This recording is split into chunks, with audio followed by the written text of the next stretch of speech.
السلام علیکم ورحمۃ اللہ وبرکاتہ۔ الحمد للہ رب العالمین والعاقبۃ للمتقین والصلاة والسلام على اشرف الانبیاء والمرسلین نبینا محمد وعلى آلہ وصحبہ اجمعین وبعد۔ فعن عبد الله بن مغفل رضي الله تعالى عنه قال: رأيت رسول الله صلى الله عليه وسلم يوم فتح مكة وهو يقرأ على راحلته سورة الفتح، رواه البخاری۔ ابھی آپ کے سامنے بخاری شریف کی حدیث نمبر 5034 پڑھی گئی ہے۔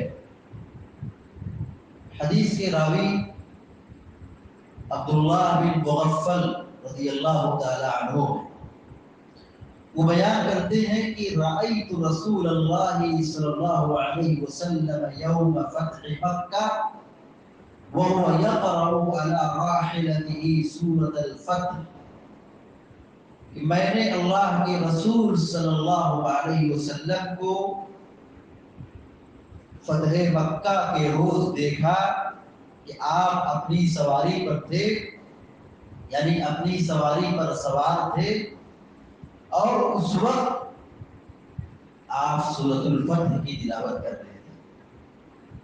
قرآن کریم کی ایک سورت ہے سورۃ الفتح، اس سورت کی اللہ کے نبی صلی اللہ علیہ وسلم تلاوت کر رہے تھے اس پر، اپنی سواری پر۔ اس حدیث کی بنیاد پر اہل علم نے یہ کہا ہے کہ اپنی سواری پر یا سفر میں قرآن کریم کی تلاوت کرنا مسنون ہے، سنت ہے۔ یعنی ہم سواری پر ہوں، سفر پر ہوں، ہم قرآن کریم پڑھیں، قرآن کریم کی تلاوت کریں، اس چیز کو علماء نے سنت کا درجہ دیا۔ یوں تو قرآن ہمیشہ پڑھنا چاہیے، ہم گھر میں ہوں، مسجد میں ہوں، چل رہے ہوں، بیٹھے ہوں، لیٹے ہوں، سفر پر ہوں، سواری پر ہوں، ہمیں قرآن کریم کے پڑھنے کا اہتمام کرنا چاہیے۔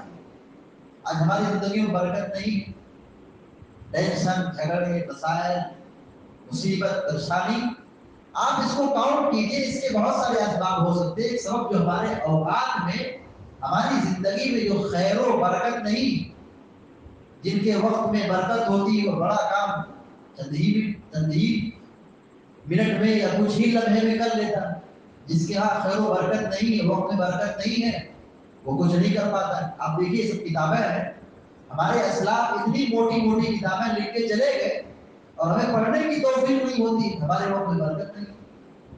تو وقت میں برکت کہاں سے آئے؟ ہمارے اسلاف قرآن کریم کو کثرت سے تلاوت کرتے تھے اور اس سے برکت حاصل کرتے تھے۔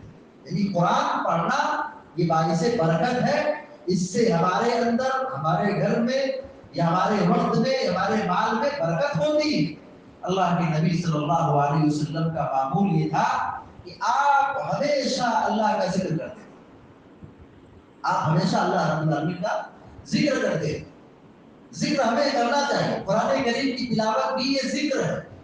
پیارے نبی صلی اللہ علیہ وسلم سواری پر سوار ہو کر سفر میں بھی قرآن کریم کی تلاوت کرتے تھے، اس کا اہتمام کرتے تھے۔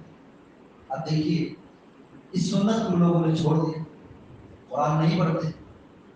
اب اس کی جگہ پہ شیطان نے کیسے ان کو شکنجہ کرتا ہے، جو گاڑی میں چل رہے ہیں، آپ اکثر دیکھیں، ہم مسلمان کی بات ہے، غیروں کی بات نہیں کر رہے، مسلمانوں کی بات ہم کر رہے ہیں کہ جو ڈرائیور ہیں اکثر مسلمان، بہت سارے لوگ اچھے بھی ہیں، گانا بجانا نہیں پسند کرتے ہیں، نہیں گاتے بجاتے ہیں، مگر آپ اکثر اگر آپ دیکھیں تو آپ سفر کرنے چلے جائیں، گاڑی میں ان کی بیٹھ جائے، پورا سفر گانے سے بھرا ہے، شروع سے لے کے آخر تک۔ سفر میں وہ مکمل مسلسل لگاتار گانے سن رہے ہیں، گانا بجا رہے ہیں، زور سے گانا چل رہا ہے. یہ کتنی بڑی غلطی ہے. گانا سننا خود کتنا بڑا گناہ ہے, شیطانی عمل ہے. اور پھر آپ سفر میں ہو, ہم سفر میں ہیں جہاں آدمی کے لیے مشکلات ہیں, پریشانی. سفر ابھی جو روڈ پہ ہوتا ہے آج کے زمانے میں, آپ دیکھیں جو روڈ پہ چل رہا ہے گویا کہ وہ اپنے ہاتھ پر موت کو لے کے چل رہا ہے.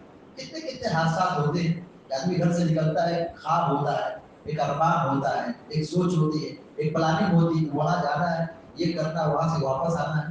لیکن کتنے ایسے حادثات ہوتے ہیں کہ گئے, صبح نکلے تو شام میں واپس لاش آ رہی ہے, آدمی مردہ ہو گیا, ختم ہو گیا. کتنے ایسے حادثات ہوتے ہیں. اور آدمی اس گانے بجانے میں لگا ہوا ہے, اور کہیں اس کا انتقال ہو جائے اور وہ آدمی گانے ہی کی حالت میں وفات پا جائے, گانے بجانے کی حالت میں اس کا انتقال ہو جائے, اتنی بری موت ہے. اس لیے ہماری اور آپ کی یہ پہلی کوشش ہونی چاہیے کہ ہم قرآن کریم یاد کریں. جب یہ کہا گیا کہ آپ صلی اللہ علیہ وسلم کی سنت ہے کہ قرآن سفر میں پڑھا جائے, سواری پر بیٹھ کے پڑھا جائے, تو کیسے پڑھیں گے؟ ظاہر ہے ایک ہی راستہ ہے کہ وہ یاد ہونا چاہیے, وہ یاد ہونا چاہیے. یاد رہے گا تبھی پڑھیں گے. اور عام طور پر سفر وغیرہ میں لوگ قرآن بہت کم رکھتے ہیں ساتھ میں, جس کو کھول کے پڑھ سکیں, پڑھ سکتے ہیں. لیکن عام طور پر جو مسافروں کی کنڈیشن ہے یا مسافروں کی جو عادت یا حالت ہے, وہ کتاب اور قرآن نہیں لے کے چلتے. تو ہم قرآن یاد کرنا چاہیے. قرآن کریم بچوں کو یاد کرانا چاہیے تاکہ اتنا ہو کہ وہ اپنی نمازوں میں کچھ پڑھ سکے, قیام اللیل میں کچھ پڑھ سکے, نمازوں میں کچھ ادا کر سکے, پڑھ سکے. یا اگر سفر پہ نکل جائیں کچھ صورتیں سفر میں تلاوت کر کے نبی علیہ السلام کی سنت کو زندہ کر سکے, اس پر عمل کر سکے. یہ بہت بڑی نصیحت ہے کہ ہم گانے بجانے سے بچیں. یہ بری عادت ہے, اور خاص طور پہ سفر میں پیارے نبی صلی اللہ علیہ وسلم کا معمول یہ رہا ہے. آپ صلی اللہ علیہ وسلم اکثر قرآن کریم کی تلاوت کرتے تھے, قرآن کریم پڑھتے تھے, اور صحابہ اکرام بھی قرآن کریم سفر کی حالت میں بہت پڑھتے تھے. دیکھیے ایک صحابی ہیں حضرت عمرو بن ابی سلمہ, چھوٹے صحابی, ان کی بستی میں لوگ مسلمان ہو گئے. اب یہ چھوٹے بچے تھے, 7 سال کے یا 6 سال کے, اور وہ امامت کرتے تھے. آپ سوچ سکتے ہیں صحابہ کرام کے چھوٹے بچے 7 سال اور 6 سال کے یہ امامت کرتے تھے, نماز پڑھاتے تھے. صحیح بخاری کا روایت ہے. اب آپ سوچ سکتے ہیں کہ وہ قرآن کیسے یاد کی. بستی میں ابھی کرنٹ مطلب مسلمان ہو رہے ہیں, آج ان کے اندر اسلام داخل ہو گیا, مسلمان ہو گئے. اب ان کو امامت کے لیے کسی امام کی ضرورت ہے, نماز پڑھانے کے لیے امام کی ضرورت ہے, اور امامت وہی کرے گا جس کو قرآن کچھ یاد ہو, اکثر اس کو یاد ہو, پڑھنا آتا ہو.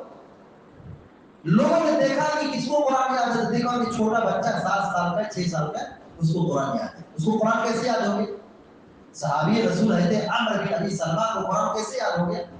جی ہاں, صحابہ کرام ان کے بستی سے گزرتے تھے, ان کی بستی سے, ان کے گاؤں سے گزرتے تھے.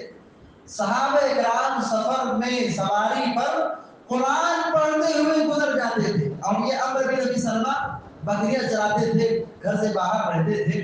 تو لوگوں کو قرآن سنتے سنتے ان کو یاد ہو گیا. اس لیے اللہ کے نبی صلی اللہ علیہ وسلم نے ان کو امام بنا دیا, اور لوگوں کو نماز پڑھاتے تھے. سفر میں قرآن کریم کو پڑھنا, سواری پر قرآن کریم کی تلاوت کرنا پیارے نبی صلی اللہ علیہ وسلم کی اور صحابہ کرام کا یہ عمل رہا ہے. لہذا اس چیز کو زندہ کرنا چاہیے, اور قرآن کریم کی جو بھی صورتیں ہو سکے حد سے ہمیں کچھ نہ کچھ یاد کرنا چاہیے, اور اپنی زبان کو اللہ کے ذکر سے تر رکھنا چاہیے. اللہ تعالیٰ ہم سب کو, آپ سب کو, سارے مسلمانوں کو نیک عمل کی توفیق عطا فرمائے. آمین یا رب العالمین. اقول قولی ھذا واستغفر الله لي ولكم ولسائر المسلمين فاستغفروه انه غفور رحيم. وصلى الله على نبينا محمد وسلم تسليما كثيرا. والسلام عليكم ورحمة الله وبركاته.